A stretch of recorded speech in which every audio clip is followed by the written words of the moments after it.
hari ini, Masya Allah bisa ketemu. Ini Senang takdir banget. yang bagus. Alhamdulillah. Mudah-mudahan yang kita lakukan pagi ini bermanfaat dunia Amin, akhirat. amin ya Allah. Alhamdulillah nih wakaf ibu tuh. Ibu wakaf, Masya Allah. udah selesai semuanya. Masya Tinggal Allah. dikit lagi Bu, mohon doanya. Ini Masya bangunan utamanya. Masya Allah. Ini beliau Insya Allah, ini, Masya Allah, Niat baik selalu dimudahkan Allah. wakif yang luar biasa. Iya. Dan bukan cuma di sini, di mana-mana wakafnya. Dan nilainya wow, Masya Allah. Menyemangati mereka, Ustaz. Kita mau ngeliat ke dalam, Ayo, Bu. Masya oke. Allah. Pertama kali ketemu ibu tuh kaget. Tampilannya biasa, ikut majelis taklim, Iya. duduk di bawah. Masya Allah. Lah kok tiba-tiba ngasihnya miliar gitu. Nggak percaya, Bu. percaya ya Ustaz ya. Karena Masya gimana bisa? Karena kan orang tuh Nggak semua. kenal Nah, juga. satu, kedua orang tuh semua ngeliat tampilan, Bu. Di Masya tanah 5.000 meter, Oke. diwakafkan oleh satu orang, nilainya 100 miliar. Dan alhamdulillah wakafnya beliau juga ada di sini, wakafnya antum teman-teman ada di sini. Masya Allah. Ini santri putri, tempat bawah makan, atasnya kamar, ini ruang belajar atasnya. Alhamdulillah, dan selesai kurang dari 3 tahun. Masya Allah. Alhamdulillah. Itu salah satu bukti kebesaran Allah. Allahu Akbar. Nah, saya ingin ngobrol sama ibu lebih dalam. Di balik kehebatan anak-anak yang hebat, saya selalu yakin ada ibu yang hebat. Masya Allah. Nah, ini mau saya ulik dulu ya. Yuk kita Masya masuk. Allah. Ya, Bu. Assalamualaikum warahmatullahi wabarakatuh, teman-teman semuanya. Alhamdulillah di bulan Ramadan, bulan yang penuh dengan keberkahan, Allah kabulkan doa saya. Masya Allah. Sudah banyak banget saya minta sama Allah, ya Rob, kapan bisa ketemu Bu Aisyah Masya yang pernah bantu wakaf kami nilainya miliaran. Masya Allah. Allah izinkan hari ini di tengah kesibukan beliau menginspirasi kemana-mana pergi dan berbagi. Hari ini bisa hadir di Kata UFK spesial Ramadan. Dan Masya Allah banyak sekali kisah-kisah beliau yang nampaknya harus kita eksplor. Dan jadi pelajaran buat kita semuanya betapa Allah itu dekat, Allah itu ada, dan Allah itu bersama kita. Masya Allah. Alhamdulillah Bu Aisyah, Ya Ustaz. saya gak akan pernah bisa lupa pertama kali ketemu ibu. Masya Karena saya hadir waktu itu dalam tanda kutip manusiawi, Bu, kecewa. Saya biasanya kalau hadir jamaah itu selalu banyak, bludak gitu. Tiba-tiba pas datang cuma 7 orang. Itulah manusia, saya manusia biasa. Ketika datanglah 7 orang, saya mau galang dana wakaf untuk pesantren saya gimana. Tapi ternyata 7 orang, ada 1 orang namanya Bu Aisyah dengan penampilan yang sangat sederhana berwakaf miliaran. Masya Dan Allah. sekarang pesantrennya sudah jadi. Masya Allah.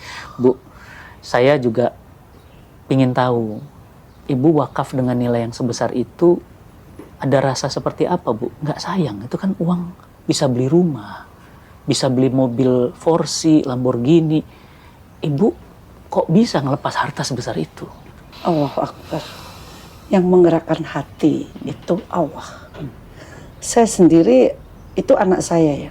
Waktu dengerin kajian Ustadz kasih presentasi, tunjukin ke kita bahwa dapat tanah wakaf, cerita begini-begini. Saya ditepuk, mah kejar itu Ustadz. Yuk kita kasih apa yang beliau ini. Saya temui Ustadz, datang ke rumah. Begitu aja terjadi. Tapi yang muncul bukan rasa kehilangan yang uang yang rasa bahagia bahwa kita bisa berbagi segitu. Itu menurut saya masih sangat kecil. Jadi rasa bahagia itulah yang tidak ternilai dengan miliar tadi. Allah. Yang didatangkan sama Allah. Jadi ada rasa bahagia ketika Bahagia. mengeluarkan harta. Setiap kita berbagi, bahagia itu selalu hadir. Masya Allah. Masalahnya saya juga pernah dengar dari Ibu. Ibu punya restoran di Surabaya, di jalan yang sangat-sangat prestisius. Ibu wakafkan dan nilainya juga puluhan miliar. Masya Allah. Bu, Ibu tuh, saya mikir uangnya kok kayak tisu ya. Dicabut keluar, dicabut. Apa gimana, nggak habis-habis apa gimana? Kan sesuai janji Allah. Allah. Berbagi 1 diganti 10. Ada yang lebih dalam lagi, Al-Baqarah diganti 1, 700 kali lipat. 700 kali. Tiap Kenapa bulan. harus takut? Kenapa harus pelit di jalan Allah? Orang tua saya Ustadz, hotel itu mau dibeli Megawati dengan uang ya, dikasihin ke Nahdlatul Ulama. Allah. Itu contoh dari orang tua. Jadi dia memang orang tua pun mendidik seperti Iya. itu. Saya belum ada apa-apanya Ustadz sama orang Masya tua. Allah. Kalau masalah sedekah. Boleh kasih bocoran seperti apa orang tua dulu? Dia lihat guru ngaji, belum haji, dia haji. Kayak cerita Ustadz tadi. Setiap tahun ada aja. Tanah di mana-mana panggil, di sini kasih. anaknya nggak ada yang kasih. Anak harus berjuang, kata orang tua saya. Jadi prinsip utama orang tua itu ingin ibu nggak nyaman. Ya. Karena kalau ibu nyaman nanti ibu akan rusuk gitu. Bener-bener Allah mendukung tuh dikasih nggak nyamannya supaya berjuang. Karena kan kita harus berjuang dengan apa yang kita hadapi. Tapi saya menikmati itu Ustaz. Menikmati. Dan saya anehnya gini Bu, saya datang ke teman-teman Hidayatullah, nama ibu kesebut. Saya datang kemana-mana nama ibu kesebut. Saya bilang, ini beliau kayaknya kemana-mana. Bu, kalau orang kan kemana-mana pansos. Aduh. Kemana-mana orang flexing. Ibu tuh kemana-mana berbagi. Itu yang... Iya. Itu tugas kita Ustaz. Allah menitipkan harta kan bukan buat kita beli kapal pesiar, buat beli tas Hermes. Walaupun bisa. Ada teman saya sindir, kamu tuh terlalu bangga dikasih duit anakmu segitu. Beli dong tas Hermes 1 Hermes. Saya bilang kalau saya dikasih uang untuk beli Hermes, saya panggil yayasan bangun masjid aja. Saya tidak punya tas branded, saya tidak punya, sama sekali tidak. Saya pingin brandednya Allah aja. Doain saya Ustaz. Allahu Akbar. Bu, saya yakin pencapaian ibu hari ini, anugerah Allah hari ini, itu kan adalah hasil dari ibu dulu. Iya. Bisa kisah cerita Bu ke kita, anak-anak ibu ini, karena umur ibu ternyata umur ibu saya. Tapi kayak umur 50-an ini, Masya Allah, awet muda. Umurnya ibu saya beneran gitu. Bu, bisa dididik kami-kami Bu. Prinsip-prinsip atau pengalaman hidup ibu, apa yang membuat ibu tegar sampai hari ini? Saya yakin nggak mudah jalannya. Ibu saya mendidik anak-anaknya kejujuran di atas segala-galanya. Kalau kamu nggak jujur, itu kamu hancur. Dan itu kebukti di saya. Saya kan orang paling melawan tuh di rumah. Apa sih jujur ini? Ternyata saya melakukan ketidakjujuran, rumah tangga pertama berantakan. Innalillahi, berantakan. Tapi insya Allah dengan memaksakan diri selalu dekat dengan kebaikan. Doain Ustaz, Yang saya ibu berhasil. rasakan ketika rumah tangga ya, mohon izin ibu mirip seperti perjalanan ibu saya. Ibu saya juga rumah tangga pertama dengan bapak saya pisah. Jadi saya bisa merasakan perasaan berpisah, terutama anak-anak korban broken home. Apa ibu nggak nyesalin tuh perpisahan itu? Saya perpisahan pertama tuh tambah bahagia gitu Ustaz. Lucu ya? Kok bisa Bu? Karena saya nek sama kehidupan yang itu yang membosankan. Tidak ada tantangan, tidak ada masa sih hidup itu sama Allah disuruh gini-gini doang. Fighter nih Bu nih, Masya Itu. Allah. Saya sangat ingat Habat Kimnya nanya, ibu cerai kok senyum-senyum cerai ya? Ya emang kenapa? Kan orang berat. Orang itu berat.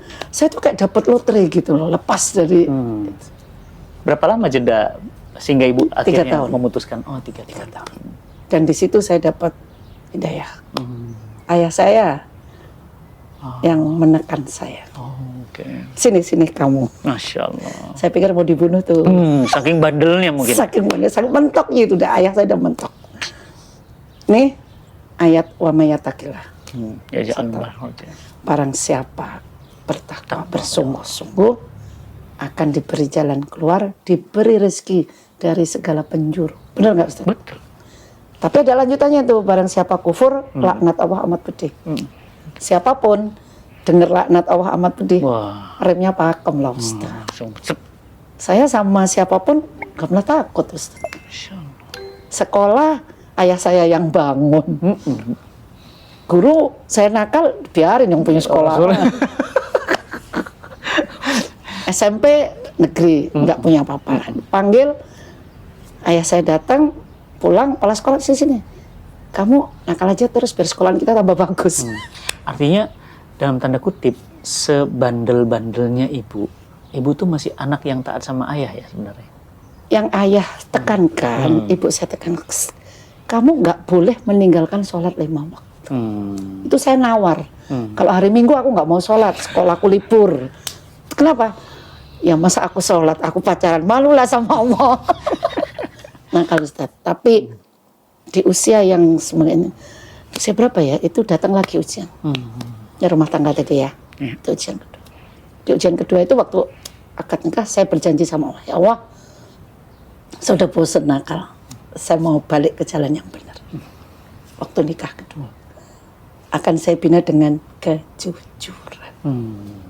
Jadi sebenarnya kalau bisa dibilang titik balik perubahan itu di pernikahan kedua. Dan dari situ dapat berapa anak, Bu? Dua. Perempuan semua. Owner Vanilla, Oh, CEO Vanilla. yang sekarang owner Vanilla, bisnis hijab yang sekarang lagi viral ini. Masya Luar biasa, ini kurang dari 10 tahun tuh, Bu, saya tahu. Wah, desainnya keren, mewah, dan hebatnya lagi berbaginya itu loh, Bu. Jadi membangun bisnis untuk berbagi sebenarnya. Iya, saya ngomong sama Nana, kamu jadi pengusaha, lihat Rasulullah dan para sahabat. Cita-cita kita itu Utsman. Sampai sekarang kan rekeningnya masih ada. Bagaimana Vanilla bisa seperti itu? Itu impian kita semua, Ustaz. Gitu loh, Ustaz. Acuan kita Utsman lah, Ustaz. Jadi standarnya tinggi. Ya, itu. Doain Ustaz supaya bisa jadi Utsman. Ya, Utsman generasi milenial. Nah, jadi Dan sekarang saya ada di situ gitu. sekarang anak-anak pun gimana niru ibu, rajin juga berbagi.